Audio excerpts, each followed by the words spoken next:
Alors, on va commencer avec une sorte d'énigme. Que se passe-t-il quand le système de défense de notre propre corps, celui qui est censé nous protéger, se retourne contre nous?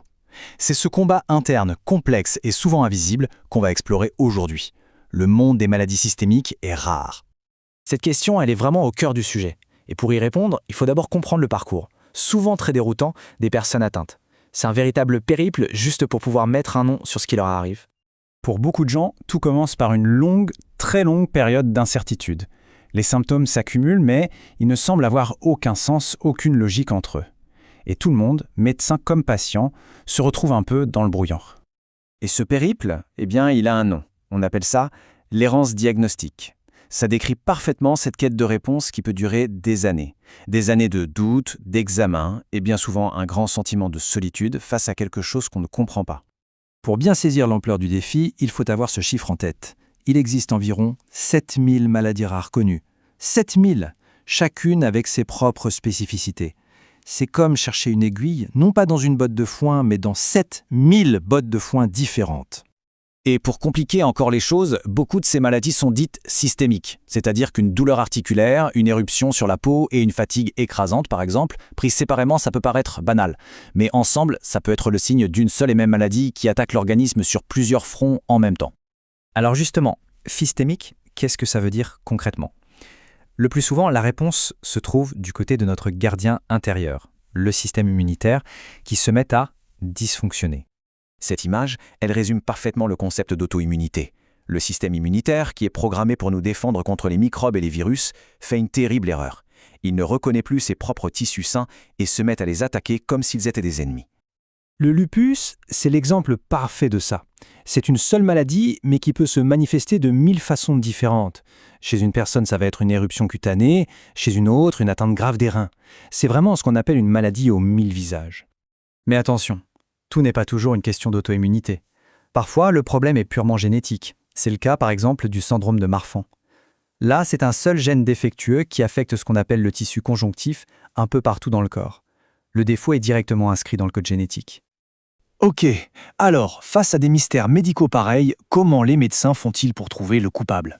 Eh bien, ça s'apparente à un véritable travail de détective, qui mélange indices cliniques et analyse de pointe. Le processus est extrêmement méticuleux. La toute première pièce du puzzle, c'est l'histoire du patient, son récit. Ensuite, on assemble les autres pièces. Des critères très précis, des prises de sang pour chercher des fameux auto-anticorps, parfois une biopsie, et un point absolument crucial, la collaboration entre plusieurs spécialistes. Pour des maladies aussi complexes que le lupus, il existe même un système de notation, une sorte de score. Chaque symptôme, chaque résultat d'analyse vaut un certain nombre de points. Une atteinte rénale sévère, par exemple, c'est 10 points d'un coup. Si le score total dépasse un certain seuil, le diagnostic devient très, très probable. C'est une méthode rigoureuse pour ne rien laisser au hasard. Dans le sang, on peut trouver des indices qui agissent comme de véritables empreintes digitales. Par exemple, la recherche d'anticorps antinucléaires, les ANA, c'est un test de dépistage incontournable. S'il est négatif, un lupus est peu probable. D'autres, comme les ANCA, sont plus spécifiques et peuvent nous orienter vers une vascularite, une inflammation des vaisseaux sanguins. Une fois que le diagnostic est posé, un nouvel objectif se dessine. Il faut calmer cette tempête immunitaire. Tout l'enjeu, c'est de maîtriser l'hyperactivité du système, mais sans le désarmer complètement, car on en a toujours besoin pour lutter contre les vraies infections. Pour ça, la stratégie repose souvent sur deux approches qu'on pourrait imaginer comme le marteau et le scalpel. Le marteau, ce sont les corticostéroïdes. Ça agit vite, ça agit fort, ça éteint l'incendie lors d'une crise. Et de l'autre côté, on a le scalpel, des traitements beaucoup plus ciblés, comme les biothérapies, pour un contrôle en finesse sur le long terme.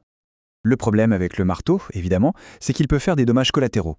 À long terme, les corticostéroïdes peuvent avoir des effets secondaires importants, ostéoporose, diabète. La règle d'or, c'est donc toujours la même, utiliser la plus petite dose efficace pendant la durée la plus courte possible. Et c'est là que le scalpel, nos biothérapies modernes, entrent en jeu avec une précision incroyable. Les médicaments qui finissent en MAB sont des anticorps fabriqués en laboratoire pour neutraliser une molécule très spécifique de l'inflammation.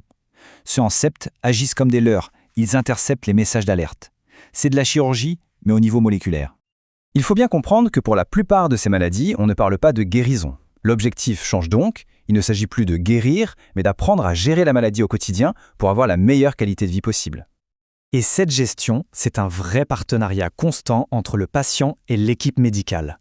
Pour que ça fonctionne, il faut bien sûr prendre ses médicaments, avoir un suivi régulier, mais aussi, et c'est crucial, bien comprendre sa maladie, ajuster son mode de vie et avoir un soutien psychologique. C'est un tout.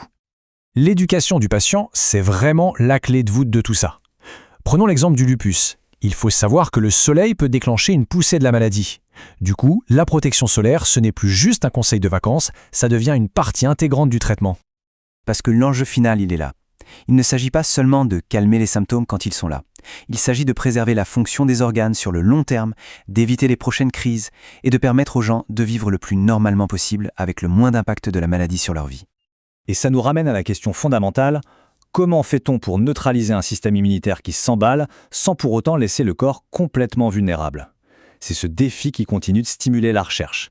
Et chaque nouvelle avancée nous rapproche un peu plus de traitements plus fins, plus efficaces, avec l'espoir qu'un jour, ces mystères médicaux deviennent des maladies que l'on maîtrise parfaitement.